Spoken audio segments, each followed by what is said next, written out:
আজ আমরা জানবো ভারত সরকারের কেন্দ্রীয় সরকারি পেনশন নিয়ম অনুযায়ী যদি একজন মৃত সরকারি কর্মচারী বা পেনশন প্রাপ্ত ব্যক্তি দুইজন বিধবা স্ত্রী রেখে যান, তাহলে সরকারি পেনশন কার কাছে যাবে, কিভাবে ভাগ হবে এবং এর নিয়মটাই বা কি। কেন্দ্রীয় সরকারি চাকরির পেনশন ও পারিবারিক পেনশন নিয়ম অনুযায়ী মৃত্যুর পর পেনশন পাওয়ার ক্ষেত্রে প্রথম শ্রেণীর উত্তরাধিকারের পরিচয় পাওয়া যায়।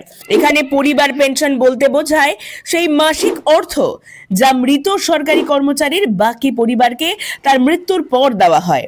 এখন ধরুন মৃত ব্যক্তি একের বেশি স্ত্রী রেখে গেছেন। সাধারণ মানুষের মাথায় প্রশ্ন উঠতে পারে, দুইজন বিধবা স্ত্রী থাকলে পেনশন কার কাছে যাবে। এখানে সরকারি নিয়ম বলে, যদি মৃত সরকারি কর্মচারী বা পেনশনধারী ব্যক্তিকে একাধিক বৈধ স্ত্রী ছাড়েন এবং তারা আইনি বিবাহিতভাবে স্ত্রী হিসাবে স্বীকৃত হন, তাহলে পেনশন তাদের মধ্যে সমানভাবে ভাগ করে দেওয়া হবে। অর্থাৎ কোনো একজনকে সম্পূর্ণরূপে দেওয়া হবে না, বরং প্রতিটি স্ত্রী পাবে সমান অংশ। উদাহরণস্বরূপ, যদি দুইজন স্ত্রী থাকেন তাহলে পরিবার পেনশনটি দুই স্ত্রীর মধ্যে সমানভাবে ভাগ হবে। এটা মনে রাখা জরুরি যে এই নিয়মের ভিত্তি হলো আইনিভাবে বৈধ বিবাহিত স্ত্রী হিসেবে স্বীকৃতি।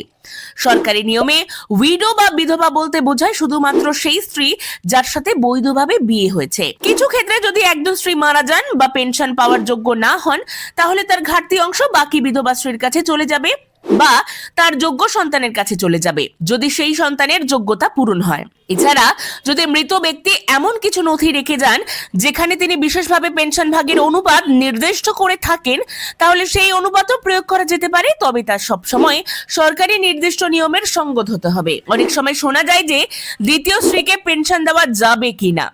সরকারি নিয়মের দিক থেকে বলা যায়, যদি দ্বিতীয় স্ত্রী বৈধভাবে বিবাহিত হন এবং তার সম্পর্ক আইনিভাবে স্বীকৃত হয়, তাহলে তিনি বৈধভাবে পেনশন পাওয়ার জন্য যোগ্য। অন্যদিকে যদি কোনো সম্পর্ক প্রমাণযোগ্য বৈধ বিবাহ না মনে হয়, তাহলে সে অংশটি পেনশনের নিয়মতান্ত্রিক পর্যালোচনার আওতায় আসবে।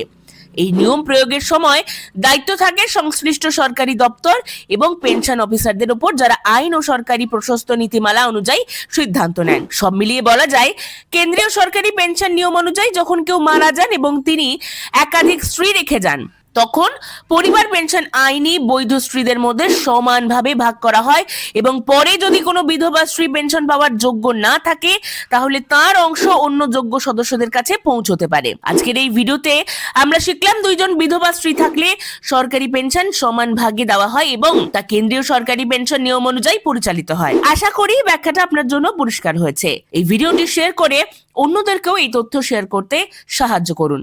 সঙ্গে থাকবেন লোকাল টুডে নিউজের।